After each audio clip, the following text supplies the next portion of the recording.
السبت باش تبدا رحله افريقيه ترجي التونسي باش تريح الرحله. والله رحلة ما نتصورش باش تكون سهلة، باش تكون صعيبة. نعرفوا الجو في الأفريق كيفاش. نتصور يعني لازم نقراو حساب للجمعيات الكل، نكونوا كونسونطري ومحضرين ماتشونا ان شاء الله نروحوا بنتيجة باهية من غادي وكا. باش تلعب مع نهضة. مازلنا ما نعرفوا شيء، نورمالمون باش نعملوا سيونس تاع فيزيوناج، نعرفوا بها الجمعية هذيا ونعرفوا حتى التيران اللي باش نلعبوا فيه. ديجا ظهر لي تفرجت فيها مرة ارتيفيسيال. ان شاء الله يعني كيف ما قلت لك، نحضروا ماتشونا بالكدا ونعملوا ريزولتا بوزيتيف غادي ان شاء الله. تيران ارتيفيسيال 45 سخانه. ايه يا اخي، عملناه حتى في الكاميرون لعبنا كيكا سخانة 45 تيران ارتيفيسيال. اماني قلت لك يعني الولاد الكل بريسك يعرفوا على شنو قادمين، لازمنا نعملوا ريزولتا غادي وبطبيعة الكاف يعني مرحلة من المراحل باش نوصلوا للشامبيونز ليغ تاع العام الجاي.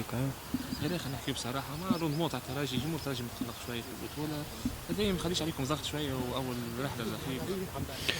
والله صحيح يعني كي تجي تشوف تلقى الجمهور متغشش، اما نحنا عاملين يعني اوبجيكتيف في الفاز روتور هذايا، لازم ماتشات الكل ناخذوا فيهم لي 3 بوان.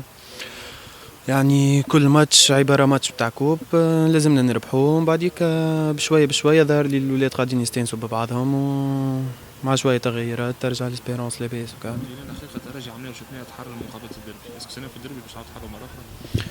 والله ان شاء الله ديجا تروح الدربي يبقى تروح دربي، والولاد الكل يعرفوا اللي باش يكون تروح صعيب. بورتون هي خسرت كونتر ليتوال في الجورني اللي فاتت، اما اني قلت لك يعني الدربي عنده شرم نتاعو، لازم نحضروا له بالكدا وان شاء الله يعني نكملوا الباركور نتاعنا بكل ماتش باللي 3 بوان نتاعنا. ثم حكايه مع ايهاب المباركي، فهمت ولا؟ المره اللي فاتت في الفيديو ايهاب يضحك يحب يفهموا الجمهور شنو هي الحكايه. ايهاب يضحك في الفيديو؟ ما روحتوا على حاجه ما فهمناهاش الجمهور. ما روحت له. شنو هي الحكايه؟ تكون كان فيها كانون.